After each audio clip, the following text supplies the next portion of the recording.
Hey everybody, it's Miss Kim with today's reading comprehension lesson. If you haven't watched video for week 1, day 1, please go back and watch that because it has one of the fables that's going to go with the whole unit that we're working on. So we went back yesterday and we talked about if the shoe fits, wear it, which I'm so sorry, there's a glare. I've worked to try to get this in the right angle. That came from Cinderella. Remember thinking about the shoe fit her and she was able to wear it. Thinking about if somebody presumes that you're a certain way or if people think something about you, if it's true, then you should accept it. So people might think that you have beautiful eyes and you have brown eyes and you wished you had blue eyes. Well, you probably have beautiful eyes if people say you have beautiful eyes, so you should accept that. If the shoe fits, wear it. We also read The Milkmaid and Her Pail. Don't count your chickens before they hatch. Remember, she was carrying the pail of milk. She was going to buy a chicken with the milk money, and it was going to lay eggs, and she was going to get money for those eggs and those baby chicks, and she was going to wear such a fancy dress, and she threw her head back and spilled her milk. So don't count your chickens before they hatch, meaning don't make plans before you have everything you need. And then lastly, we had let sleeping dogs lie, meaning lay down.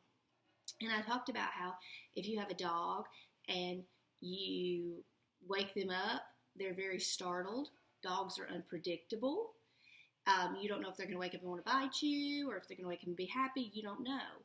So if there's a problem that's been solved, leave it alone. Don't go back and revisit that problem and try to solve it differently because you don't know what the consequences will be or how the problem will turn out. So let sleeping dogs lie. Today I'm going to read another fable titled The Fox and the Goat. The Fox and the Goat. And I know for some of you, I've already read this fable in class. So you might know what the theme is or the moral to the story.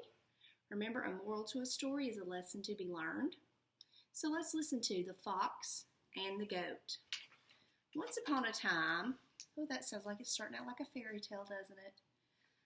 An unfortunate fox fell into an unused well. Now, a well is where you could get water. There was water at the bottom and you'd pull your water up in the bucket. If it's unused, there's no water in there. It's dried up. The sides were steep and the well was too deep for him to climb out. So if the sides are steep, they're very high. It's not a nice inclined plane. The fox was left helpless at the bottom. Although thankful that the water had dried up. At first the fox shouted for help. Help, help! But nobody came. And after a while, his voice grew tired.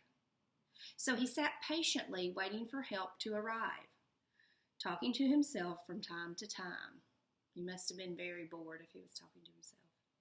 Eventually, a goat came past the well and heard the voice coming up from its depths. Depths, from deep down the bottom. Curious, he peered over, so he looks over, and he saw the fox and asked him, and asked what he was doing down there. Oh, have you not heard? Replied the fox. There is going to be a great drought. Now, a drought is when there's no water to drink. So I jumped down here to find some water in this old well. Why don't you come down as well? So the fox is being very conniving. He's tricking the goat. He said there's going to be a drought, and there's no word of a drought. He said he went down there to get water like he did this on purpose. And so now he's convinced the goat, hey, come on down. The goat considered the fox's words and decided that they made good sense. So he jumped down into the well too. However, the fox immediately jumped on the goat's back, and by putting his paws on his horns, managed to jump up to the top of the well. So the goat got in, the fox jumped on his back, stood on his horns, and got out of the well. Goodbye, friend, called the fox, trotting off to freedom and leaving the goat trapped below. Now I want you to stop the video for a second. I want you to think, what's the moral or what's the lesson that we could learn from the fox and the goat?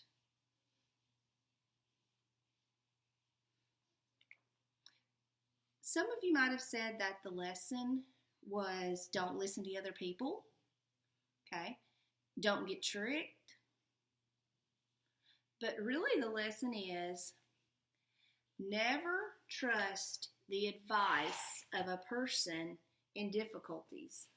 Never trust the advice of a person in difficulties. That means if somebody's having trouble, maybe somebody's got theirself into trouble, don't trust what they have to say. Because the goat trusts the fox, and the fox was in trouble. And what happened to the goat? He got himself into trouble. Now there's also another lesson that we can learn from the fox and the goat. And it's one that we've used before in class.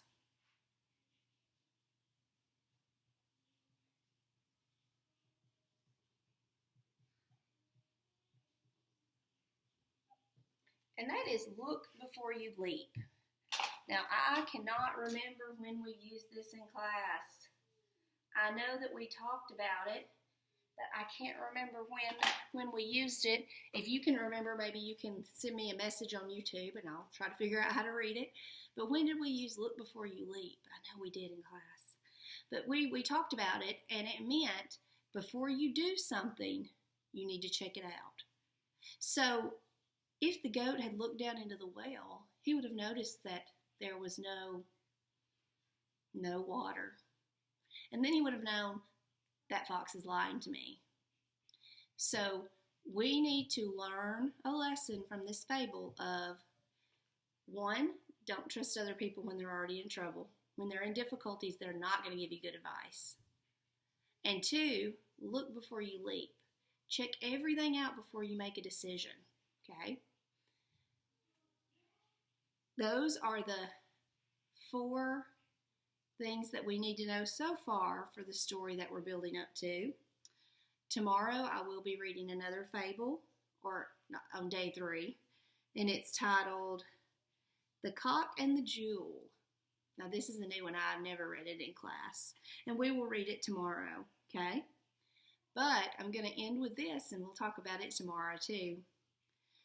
Don't put off tomorrow what you should do today. And I want you to think of that as you're completing your classwork. Don't put off tomorrow what you should do today. Before you know it, May will be here and that work will be due. So don't put off tomorrow what you should do today. Have a great day, and I'll see you tomorrow. Bye.